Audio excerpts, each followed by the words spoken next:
தலைவர் ராகுல் காந்தி அவர்கள் அன்னை சோனியா காந்தி அவர்களும் காலையிலே தொடர்பு கொண்டு என்ன நடந்தது என்று விசாரித்தார்கள். இந்த படுகொலையை பற்றி அக்கறையோடு கேட்டிருக்கிறார்கள். நம்முடைய அன்பு சகோதரி அன்னை மாயாவதியிடமும் பேசியிருக்கிறார்கள். இதற்கு உண்மையான குற்றவாளியை கொண்டு வர வேண்டும். இதில் யார் ஈடுபட்டிருந்தாலும் ஏற்கனவே சரண்டர் ஆகியிருக்கும் கொலையாளிகள் மீது யாருக்கும் இங்கு நம்பிக்கை இல்லை. இதற்கு பின் யார் குற்றவாளி இருக்கிறார்கள், பின்புலம் என்ன என்பதை ஆராய வேண்டும்.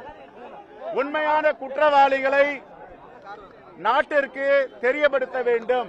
அவ எவ்வளவு பெரிய ஆளாக இருந்தாலும் சரி, எவ்வளவு பெரிய அரசியல் பின்புலமாக இருந்தாலும் சரி, அவர்களை சட்டத்தின் முன் நிறுத்த வேண்டும் என்பதுதான் காங்கிரஸ் பேரியக்கத்துடைய கோரிக்கை.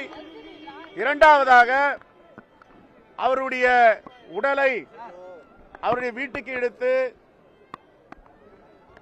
அவர் பௌத்தராக தன்னை அர்ப்பணித்திருக்கிறார். என்னென்ன பூஜைகள் செய்ய வேண்டுமோ, பிரேயர் செய்ய வேண்டுமோ, அதற்கு எல்லா வசதி ஏற்பாடுகளையும் செய்து தர வேண்டும், அனுமதிக்க வேண்டும். பிறகு அவரை எங்க அவருடைய குடும்பத்தார், கட்சியை சார்ந்த தோழர்கள் எங்க அடக்கம் செய்ய வேண்டுமோ அங்க அடக்கம் செய்வதற்கு அனுமதிக்க வேண்டும், ஏற்பாடு செய்ய வேண்டும். நேசித்த அவர் கட்டிய தலைமை அலுவலகம், பகுஜன் சமாஜ் கட்சியின் ராமாபாய் தலைமை அலுவலகம், அந்த அலுவலகத்திலே அடக்கம் செய்வதற்கு எல்லோரும் விரும்புகிறார்கள். நானும் விரும்புகிறேன், காங்கிரஸ் பேரியக்கமும் விரும்புகிறது. விஜயகாந்தை எப்படி அவருடைய தலைமை அலுவலகத்தில் அடக்கம் செய்தார்களோ அதே போன்று எங்களுடைய தலைவர் ஆம்ஸ்ட்ராங் அவர்களையும் கட்சி அலுவலகத்தில் அடக்கம் செய்வதற்கு ஏற்பாடு செய்ய வேண்டும்.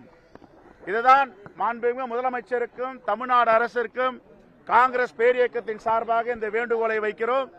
தலைவர் ராகுல் காந்தி அவர்கள் என்னுடைய அன்பு சகோதரர் ஆம்ஸ்ட்ராங்குடைய துணைவியாரிடம் பேச வேண்டும் என்று விருப்பப்பட்டிருக்கிறார்.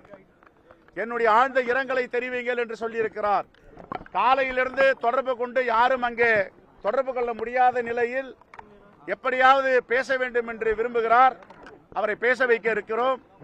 மீண்டும் ஒரு முறை, உண்மையான குற்றவாளிகள் எவ்வளவு பெரிய ஆளாக இருந்தாலும், அரசியல் பின்புலம் இருந்தாலும், சட்டத்தின் முன் அவர்களை நிறுத்த வேண்டும் என்றுதான் எங்களுடைய வேண்டுகோளை வைக்கிறோம். எங்களுக்கு நம்பிக்கை இருக்கிறது, யாரும் இதில் தப்பிக்க முடியாது. ஆகவே அவர் அமைதியான முறையில் அடக்கம் செய்வதற்கு காவல்துறையும் தமிழ்நாடு அரசும் முழு ஒத்துழைப்பு அளிக்க வேண்டும் என்று வேண்டுகோள் வைக்கிறோம்.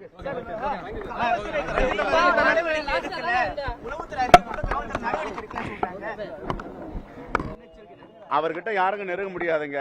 அவர் 1000 பேர் வந்தாலும் சமாளிக்கக்கூடியவர்.